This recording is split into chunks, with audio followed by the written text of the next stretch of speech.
Yo, I'm Bob. Totally blind since birth into Star Wars, talking about episode 12 of Andor on Disney Plus. This one's the season finale. It's called Rick's Road. Spoilers ahead. Watch the episode before listening to my thoughts unless you really want to get spoiled.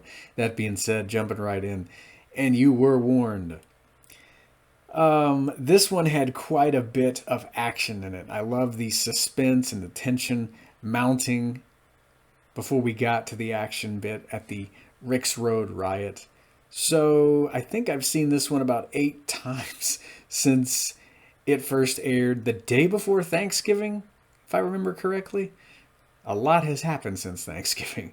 A lot of filming going on around here. So when the episode opens, we get to hear a foretaste of the funeral theme. And I like that it's the same marching band. I'm not sure because I can't really read the story gallery, the trivia gallery on StarWars.com. It doesn't really work with screen readers, but I'm just kind of going by what I hear, as well as what the audio description track on Disney Plus offers. So, I mean, yeah, most of the episode takes place on Ferrix, but we do get to see a little bit of Coruscant. We get to see Mon Mothma and her hubby Perrin. I like this one scene where he's getting into the taxi there, and she knows her driver Cloris is working for the ISB. And so she kind of throws out there, "Hey, you've been gambling again, haven't you, Perrin? I know what you've been up to. How dare you do that here? You know, we have a daughter. Why don't you go to Canto Bite and gamble?" So now she has possibly thrown the ISB guys off of her scent, although they'll probably try and, as a famous politician in Star Wars put it at one point, mire her in baseless accusations. But that's not exactly how Palpy said it, but close enough for government work, no pun intended. So yeah, you've got that going on there. They are probably going to do some sniffing around when it comes to Perrin at the beginning of season 2. And he probably does have a bit of a gambling problem because Davo mentioned him in a previous episode. "Oh, yeah, I know who your husband is. Yeah, how do you know him, Pally?" We kind of know where you're going with this, I would say. So, yeah, most of the episode we get to spend quite a bit of time on Ferrix. I mean, Andor, he's going back there to be there for his mom. He wants to see her one last time if he can. And of course, the Empire being the Empire, they're going to use the funeral as a trap. And this isn't the first time we have seen the villains in Star Wars use grief to try and trap individuals. We saw it in Book 6 of the Legacy of the Force series. We saw the Empire wreaking havoc at a supposed funeral in Book 3 of the X-Wing series.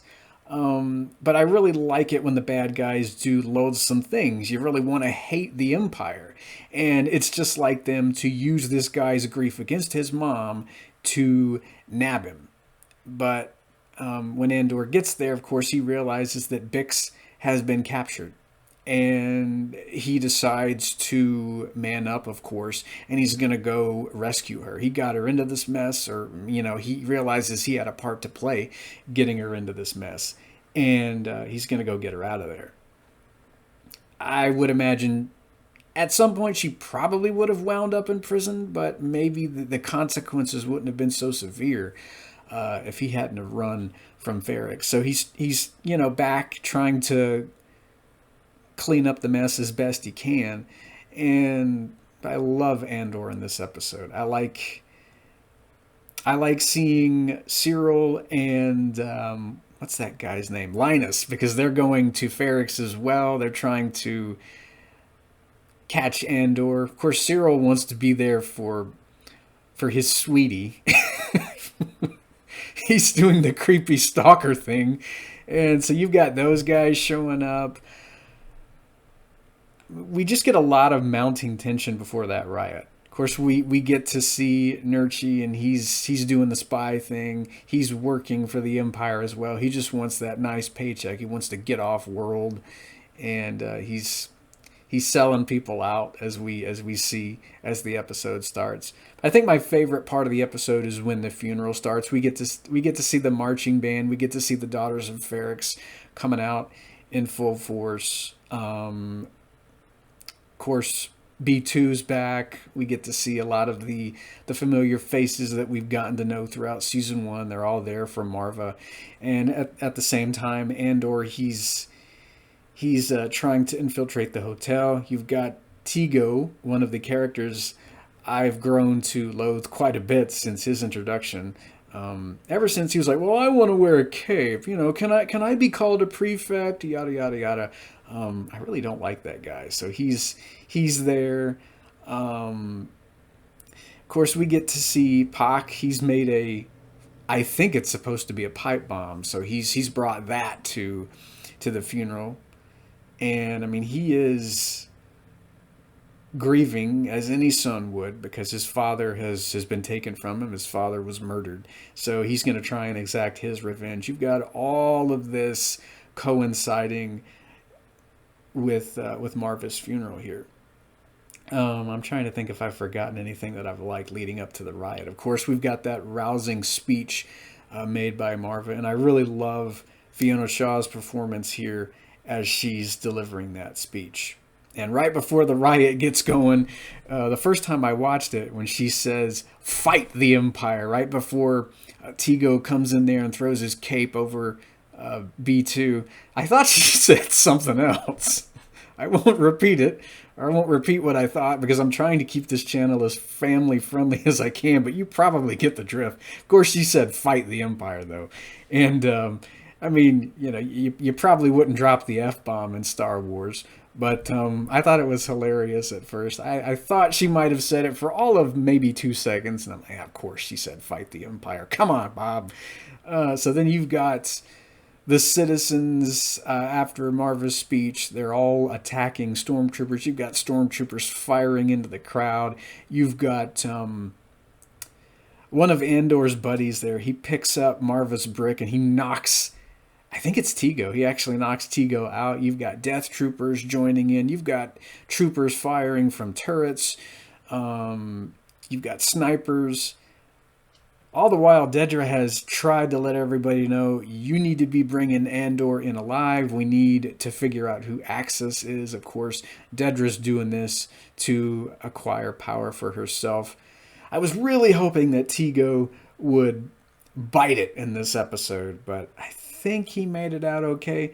Then you've got Pac coming in, and when he throws that bomb, that homemade bomb of his, Nurchi pays for his betrayal. He had his Imperial buddy bring him in, and from what I've gathered, he was killed in the explosion. The audio description track says he's dead. I've seen more than one article online saying that no, he did not survive the blast at all. So bye-bye Nurchi, I guess, unless something happens in season 2. So you've got Dedra. She's almost trampled by the crowd as everyone's rioting. And of course, I'm sarcastically thinking, oh dear, it would be a shame if Dedra were to be lost. Oh no, however will we survive? But I love that. I just like the character. I love the actress, though. I think Denise does a fantastic job making us dislike this character. Same goes for Kyle Solar, who plays Cyril. He shows up. He whisks her to safety. And, he's trying to do the old Wild West cliche. "Oh, ma'am, you don't got to thank me." Of course, he doesn't use that accent, though. So before the riot, I like how Bix is basically out of it. And she's been out of it for quite a few episodes now. But when she hears the funeral dirge in the background, that's what starts to bring her around. She's just kind of been a husk of her former self for the past 3 or so episodes. We've kind of seen her just kind of staring off into space, but when she hears that music, she starts humming along with it. And of course, when Andor gets into the hotel, finds her room, she recognizes him, and she actually starts talking to him. She starts interacting with him, and she's still, very much out of it. I think her speech is somewhat disjointed. She's still really trying to recover from all the trauma she's been through, being tormented, probably being without sleep, being without food. And I like how she says, "Yeah, I saw Marva," and Andor was like, "Yeah, wasn't she great?" It was one of my favorite exchanges in the episode. And earlier on in the episode, I forgot to mention that message that Marva leaves for Andor. It's one of my favorite quotes in season one when we hear, "Tell him I love him more than anything he could ever do wrong." That just hit me quite a bit. So I mean, it was a really cool episode. Of course, we get to see Andor and B2, quite a few of their allies like Jezzy. I think Brasso is there. Who else makes that alive? But everybody gets off planet. Of course, Luthen, he's been there. He's been trying to track down Anders so he can kill him. But of course, at the end of the episode, we get to see them meeting up. Andor's on Luthen's ship, and he's like, "Yeah, you can kill me, or you can take me in. And I'm not going to run anymore." Andor wants to fight the Empire, so of course Luthen, he doesn't kill him, and that's where season one ends. I like the post-credit scene. No, we don't get to see the toilets for Star Destroyers being built. Of course, it's Death Star parts. I didn't really know which it would be. I was thinking it would probably be Death Star parts. I mean, everybody wanted it to be Death Star parts, and we see those construction droids, and they're implementing those spiny bits into the main section of the Death Star. I think it might be the super laser dish. I'm not sure. The audio description track, it's wonderful, but in this case, I really didn't really get a good glimpse of what they were working on. At least I think it's the dish for the super laser there on the Death Star. So pretty cool post-credit scene. I really liked season one. I could have used a little more action, but I do recognize that Andor is primarily a spy thriller, There's a lot of suspense mounting, and when we do get action, we really... Well, I mean, at least I, for one, felt more tense. Not sure who would survive and who wouldn't. I mean, we know Andor has to, and Saw has to, Mon Mothma has to, but quite a few of these characters they're always going to be up in the air when these action scenes happen. We didn't even know if the freaking droid was going to make it out, but he sure did. So I guess that'll do for my Andor season one discussion videos, and really looking forward to season two. I'd like to see a bit more action in it. I mean, I'm fine with the whole spy thriller thing, but I really do love the way that these guys coordinate the action whenever we get it. I love the battles in Star Wars. I think the riots at Rick's Road was one of my favorite. I guess you could call it a skirmish in Star Wars. It wasn't a full-blown battle, but I love what we got in this episode.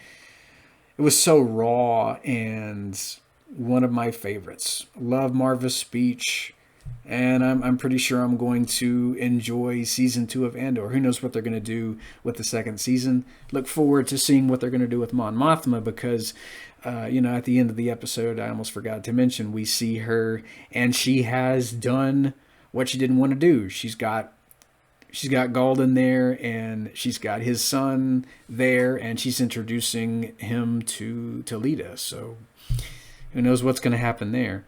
Anywho, guys, may the Force be with you, and I will hear you next year, I guess, regarding Andor. Till next time.